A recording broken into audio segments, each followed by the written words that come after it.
مبارک مبارک رمضان مبارک رب لخوا در رحمت درون باران مبارک رب لخوا در رحمت درون باران مبارک مبارک مبارک رمضان مبارک رب لخوا الرحمن الرحيم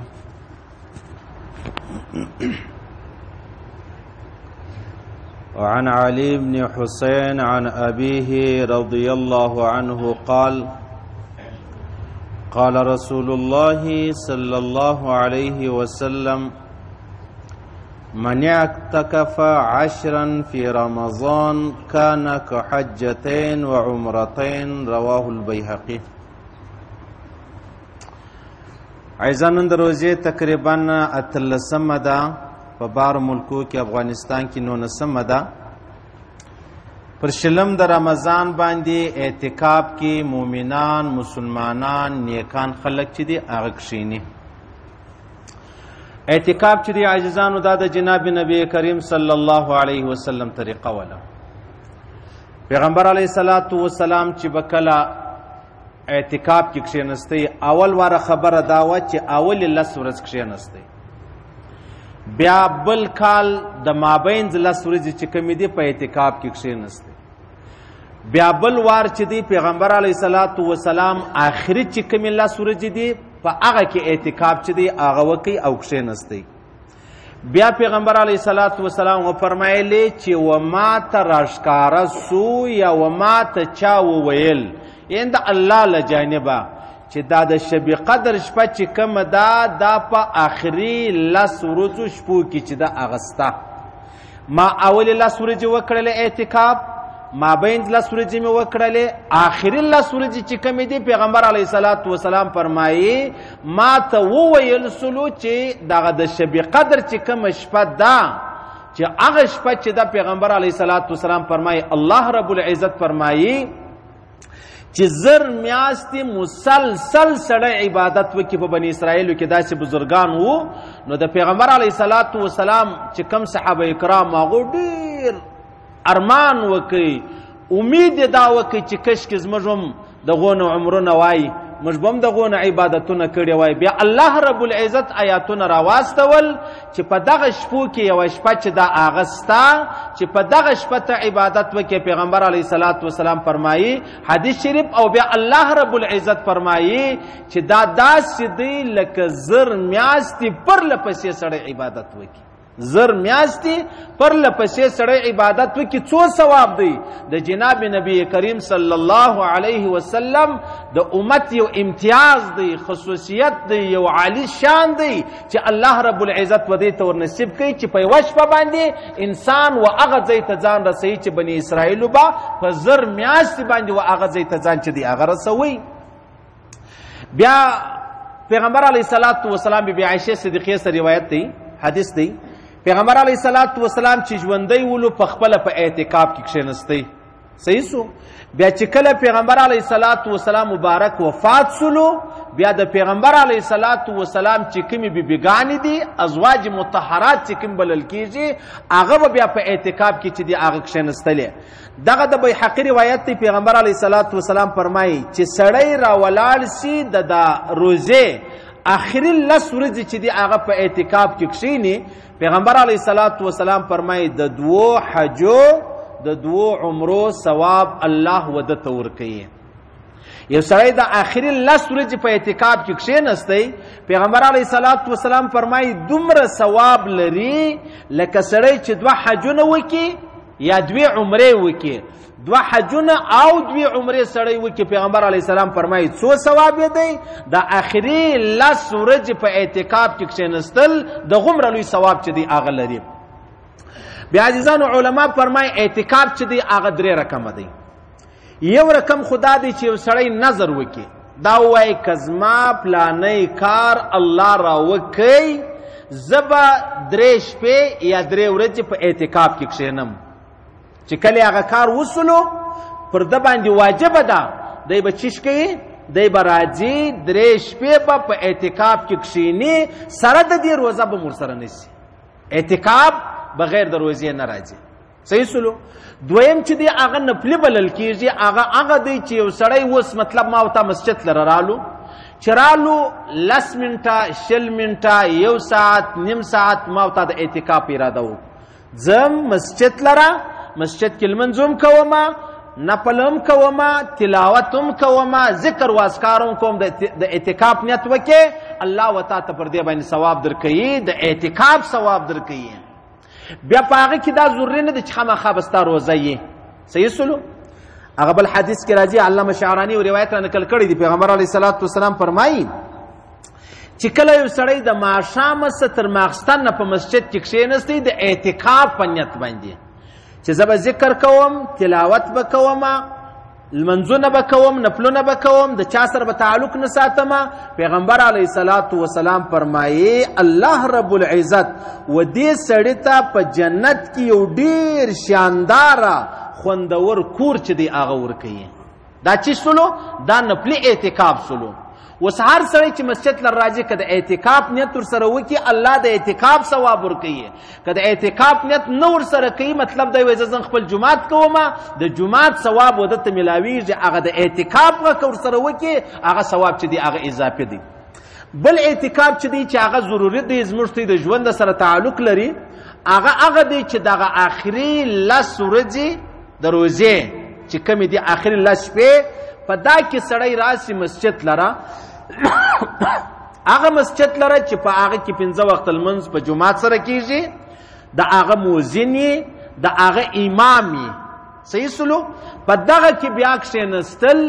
د پیغمبر علیه الصلاة والسلام سنت دی علما فرمایي سنت مؤکده دی یعنی لکه څنګه ما ورته د ماپښین سنت وکړو داسې د اعتکاف کې کښېنستل سنت مؤکده دی خو شرط دا دی لکه هغه د جنازې لمونځ فرض کفایي دی صحیح سلو 2 کسان یې وکړي د ټولو مسلمانانو غاړې خلاصې شوې د هغه رقم هر هغه مسجد چې هغه د محلې دی په هغه کې امام شته په هغه کې اذانونه کېږي هغه کې مطلب 15 وخت جمعات کېږي یو سړی هم د محلې دلته کښېنستی د ټولې محلې والا غاړې چې دی هغه خلاصې شوې که چیرې دا مسجد کې هیڅ څوک په اعتکاف کې نه کښېنستی د ټولې محلې والا غاړې بندې دي هغه په دې خبره باندې مطلب ګناهګاره دي چې د آخري 10 ورځې سنت مؤکده چې کوم اعتکاف و په هغه کې نه کښېنستل صحیح سلو نو لہذا د پیغمبر علیه الصلاة والسلام مبارک طریقه به دا وه همیشه چې کله روزه فرض شوله پیغمبر علیه الصلاة والسلام په اعتکاف کې کښېنستی آخري کال چې پیغمبر علیه الصلاة والسلام مبارک وفات کېدی په هغه کال باندې 20 شپې په اعتکاف کې کښېنستی 10 ورځې چې تېرې شولې بیا پیغمبر علیه الصلاة والسلام رالی په اعتکاف کې کښېنستی بس په هغه کې خپله کوچنۍ خیمه چې د هغه یو ترکی خیمه ولا بل دغه به کوچنۍ مطلب خیمه ور جوړه که کپړې مپړې بیا مطلب راوګرځولې هلته به پیغمبر علیه الصلاة والسلام خپل عبادات ذکرونه تلاوتونه دعاګانې وظیفې بس راوتی نه په دا 20 ورځې پیغمبر علیه الصلاة والسلام د دې اعتکاف د ځای راوتلی نه دی بغیر د ضرورته یعنی ضرورت دا معنا چې پیغمبر علیه الصلاة والسلام مبارک به اودس کوی د اوداسه چې کومې خبرې دي هغه به پیغمبر علیه السلام کولې نو پیغمبر علیه السلام به راووتی بیا بله خبره دا د عزیزانو د اعتکاف چې دی په هغه کې روزه شرط ده په اعتکاف کې روزه شرط ده یو سړی روزه نه نشي رالی په اعتکاف کې کښېنستی هغه سنت مؤکده چې کوم اعتکاف دی هغه نسلو ټیک دی نفلي اعتکاف سو ثواب الله درکوي خو هغه د پیغمبر علیه الصلاة والسلام مبارک چې کوم سنت ولو هغه ادا نسلو نه هغه تر سره ورسېدی یا یو سړی چې دی هغه راغلی دی په اعتکاف کې ناست دی 15 ورځې 7 ورځې 8 ورځې کښېنستی اوس دی ناجوړه سو چې ناجوړه سو روزه یې پکې وخوړله چې روزه یې پکې وخوړله نو د ټول اعتکاف ولاړی ختم سلو چې کوم سنت مؤکده اعتکاف ولو په هغه کې روزه شرط ولا دلته روزه د مابین زه ووتله دی معذور سلو دی مجبور سلو د اعتکاف ختم سلو هغه ثواب ټیک دی صحیح دا 2 ورځې کښېنستلی و د هغه ثوابونه به الله ورکړي چې هغه کوم د الله رسول فرمایي 2 حجونه د 2 عمرو ثوابونه دي هغه ودته نه میلاویږي بیا بله خبره دا د عزیزانو چې دا اعتکاف خالی د نارینه دپاره نه دی د زنانې دپاره هم دی بی عائشہ صدیقہ فرمایي چې کله پیغمبر علیه الصلاۃ والسلام مبارک وفات سولو بیا پیغمبر علیه الصلاۃ حدیث شریف د بخاری او مسلم حدیث دی چې پیغمبر علیه الصلاۃ والسلام مبارک وفات سو بیا ازواج مطهرات دي چې کوم وی هغه به خپل اعتکاف چې دی هغه کوي د زنانو د پاره اعتکاف دادی چې دی را ولاړی سي په کور کې په کومه کمره کې دی منځونه کوي هغه یا خدای سي کمره نسته دی په خپل را ولاړ سي او کمره چې د هغه معلومه کې په هغه کې کښینی که خاوند والا ده د خاوند سره اجازه ضروری ده که خاوند والا نه ده بیا دا شزراله په دا کمره کې کښینسته لکه څنګه چې نارینه په مسجد کې ناست دی اعتکاف کوي څنګه شرایط دي ثوابونه دي د غمره ثوابونه الله و زنانو ته هم ورکوي پر خپل کور باندې صحیح سلو بس شرط دا دی د زنانو د پاره یوه کمره معلومه کا په هغه کمره کې خپل عبادت کوه خپل ذکر کوه تلاوتونه کوه او بیا خالص د خپل هغه چې کومه ضرورت دی د هغه د پر راوتلی سي ضرورت دا معنا او دس دی بیت الخلا ده باتروم دی قضای حاجت دی صحیح سو دې د پر راوتلی سي د دې څه علاوه اجازه چې د هغه نسته ورته بیا بل خبره دا ده که دا زنانه اوس په اعتکاف کې کښېنستله د ښځو خو دین هم ډېر ګران دی بس بیا دوی د چا سره خبرې نه کوي مجلسونه نه کوي دروازه یې په ځان پسې تړلې څوک نه پرېږدي یا هېڅ خبره نه ده په د هغه کمره کې د ډوډۍ هم خوړل کېږي په د هغه کمره کې د راځي مطلب بچیانو سره مجلس هم کول کېږي د خاوند سره مجلس چې دی هغه کول کېدلی سي پیغمبر علیه الصلاۃ والسلام مبارک چې کله په اعتکاف کې و نو خپلې کوروالایو به ورلره رالې بیا به د پیغمبر علیه الصلاۃ والسلام مبارک سره به وسات کوي ملاقات وکړي بیا به ولاړې د هغه رقم د خاوند سره مجلس کولی سي د هغه رقم د بچیانو سره مجلس کولی سي کشنۍ زوی دی مثلا کشنۍ زوی دی د شیدو د خوراکو نور دا ټولې خبرې چې دی هغه ورسره کولی سي صحیح سلو بس تر دې کمرې راوځمه د هلته کښېنه که مجلس کوې که خبرې کوې خو غیر ضروري نه بېځایه مجلس نه د دې غیبت و هغه پالتو خبرې نه ضروري خبرې چې کومې د وروره سره دي د خوره سره دي د پلاره سره دي د مور سره دي د خاوند سره دي د اولاد سره دي هغه ټولې خبرې چې دي هغه کولی سي حتی که دا په دا کور کې بل څوک نه لري و خاوند ته دا خپلې کپړې لاور استري کولی سي و خاوند ته دا کپړې لاور استري کولی سي که د خوراک ترتیب نه جوړېږي په د هغه کمره کې خپل دیګ لا پخولی سي چای پخولی سي صحیح سلو دا بالکل ستا اسانه خبره ده که چیرې وغواړي زنانې چې موږ په اعتکاف کې کښېنو دا بل حدیث دی عزیزان وعن ابن عباس رضی الله عنهما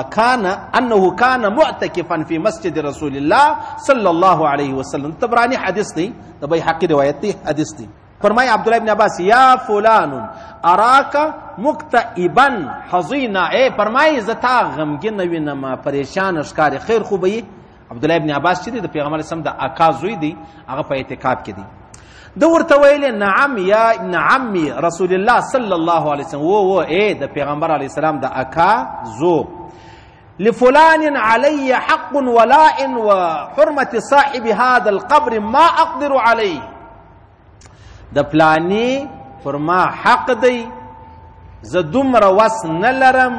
چې زه هغه د حق چې دی هغه ورکم زما د قسم په چای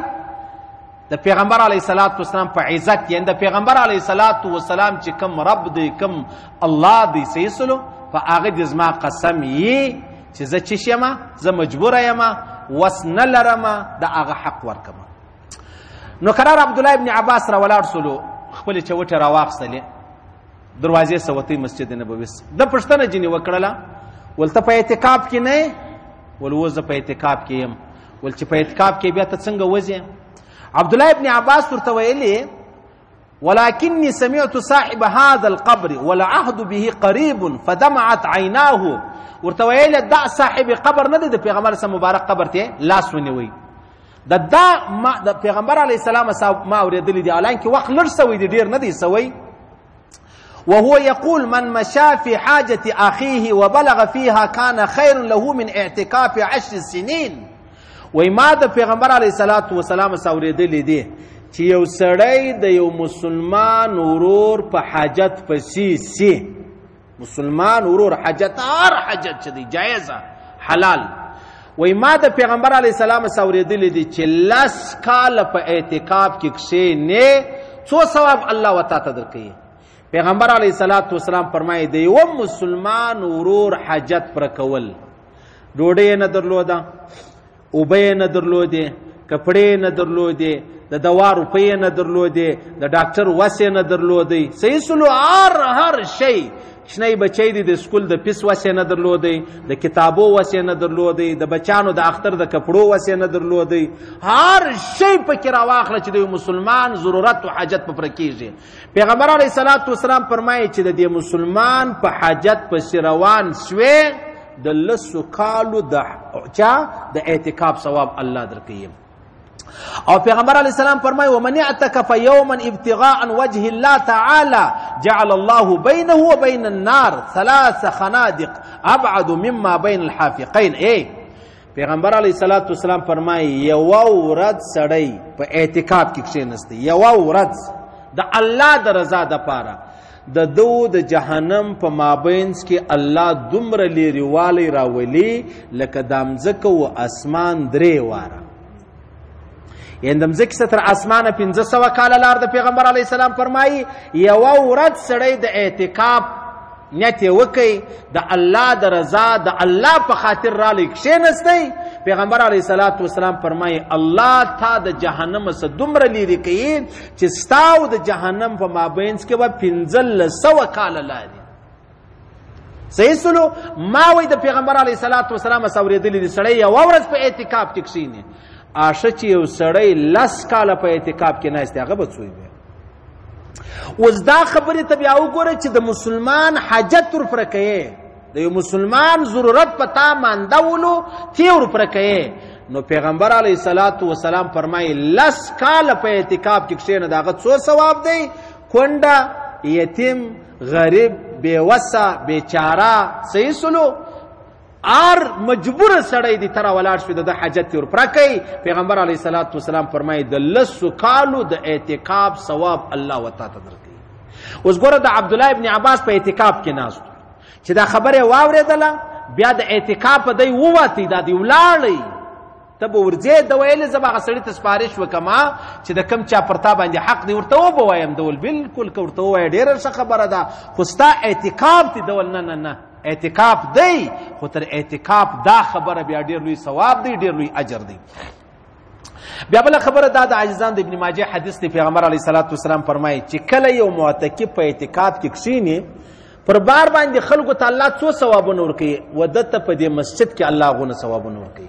یعنې اوس بارنی سړی چې دی هغه جنازه کولی سي، جنازه څونه ثواب لري، بارنی سړی چې دی هغه د یو مسلمان ورور پوښتنه کولی سي، هغه څو ثواب لري. صحیح سلو پیغمبر علیه السلام فرمایي سید مسلمان ورور پوښتنې لر روان سلو 80,000 فرشتې که سهار که د ورځې روان سو، صحیح سو د سهار سیونه سي تر ماښامه د ده دپاره د مغفرت دعاګانې کوي.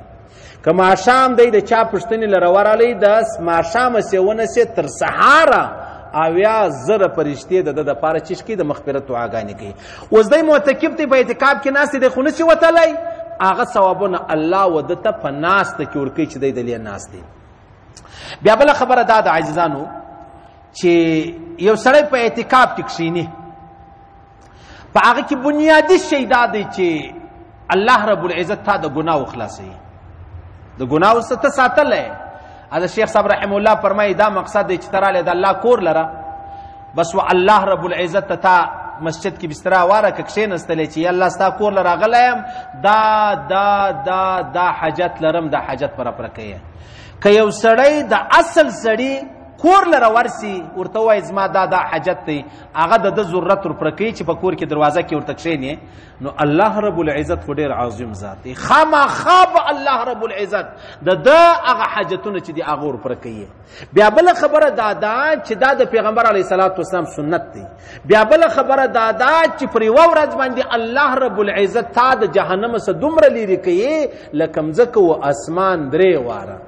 بیا بله خبره دا ده چې په دې کې وتا ته شب قدر چې دی هغه میلاویږي، شب قدر شپه چې د هغه میلاویږي. اوس ته چې په اعتکاف کې د شب قدر په شپه باندې ته بیده وې پروا نه لري، ته د الله په کور کې ته په چیش کې شمارل کېږي، ته فی سبیل الله شمارل کېږي. که ته بیده ولې د شب قدر شپه ولا الله وتا ته د 1000 میاشتو د عبادت ثواب چې دی هغه درکوي.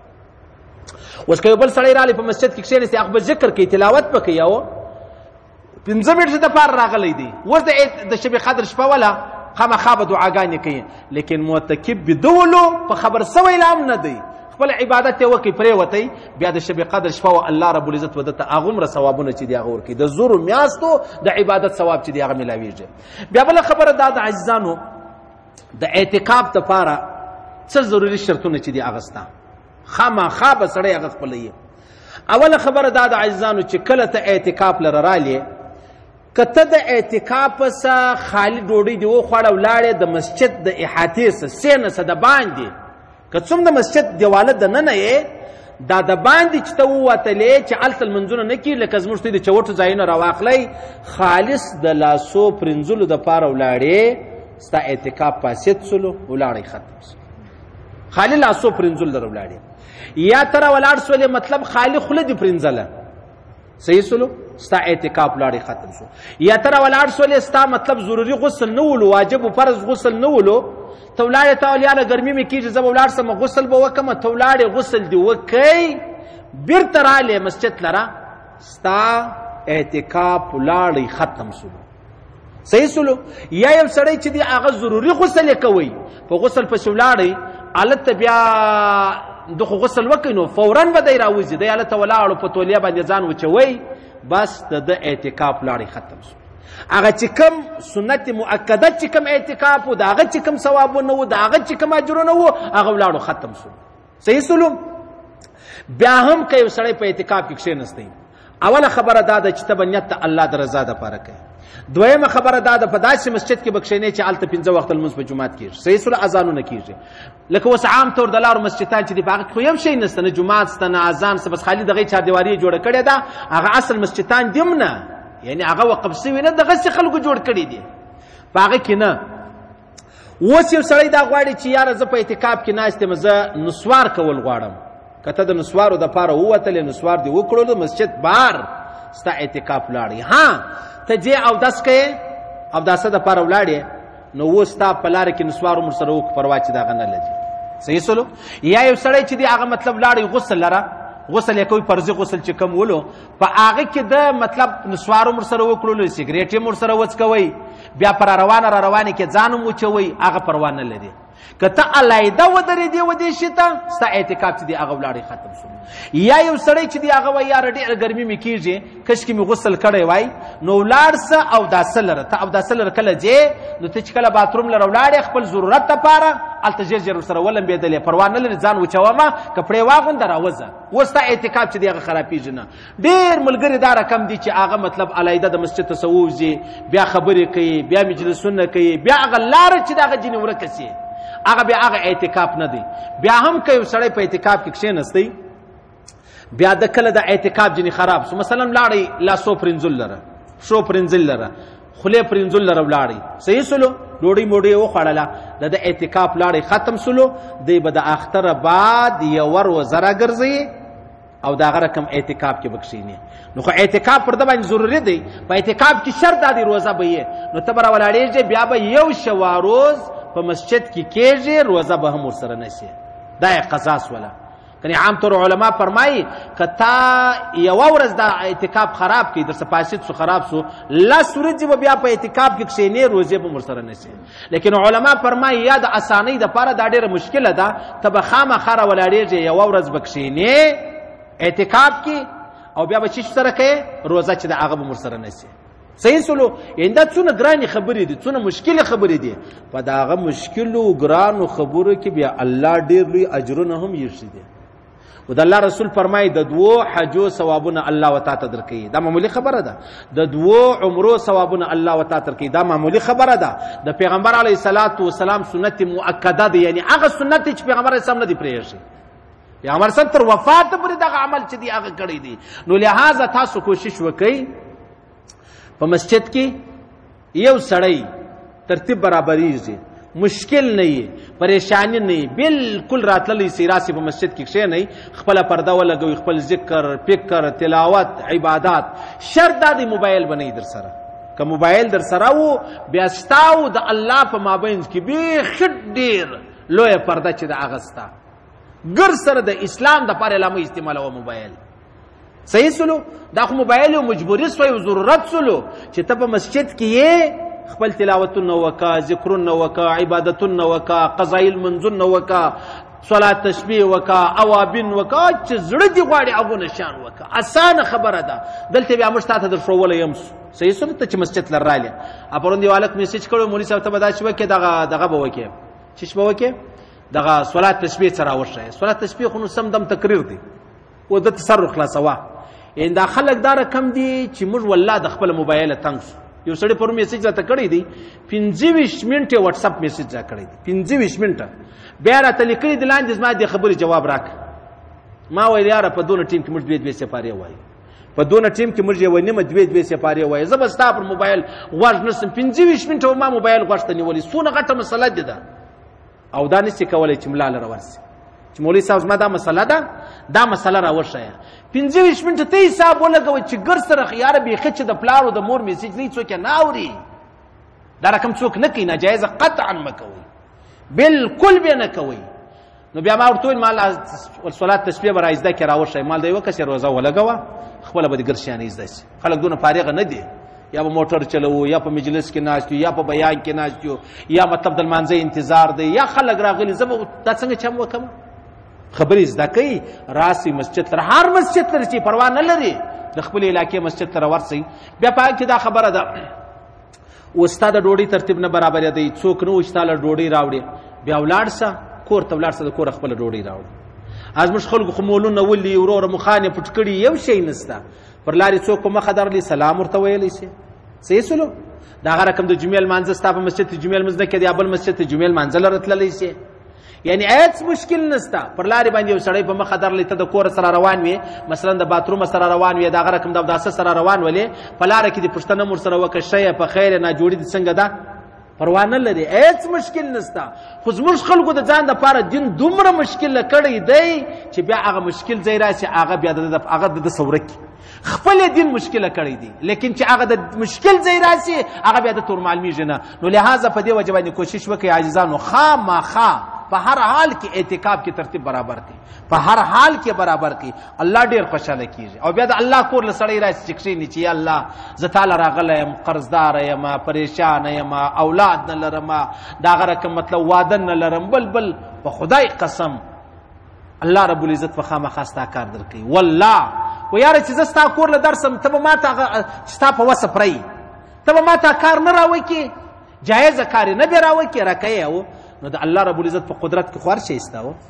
بیا خو موږ د الله ته نه وایو چې یا الله دا پلانی سړی مړ که د ده چې کوم کور والا پاته سو هغه ما ته راکړه. دا خو نه کوو، دا مشکلې خبرې دي، دا محاله خبرې دي، دا ناممکنې خبرې دي، دا حرامې خبرې دي یا جایزه خبرې دي. والله الله رب العزت به خامخا زما او ستا د اوري کې نه واورېدله خبره ده په آخرت کې به پر دې خبره و ما او تا ته دومره اجرونه راکړي چې ما او تا به الله ته وایي چې یا الله هغه بله دعا دې ولې قبلوله کس کې دې هغه هم نه وایي قبله کړي. صحیح سلو ترتیب برابر کړي، خامخا یې برابر کړي. خیر پر دغه ځای به سومه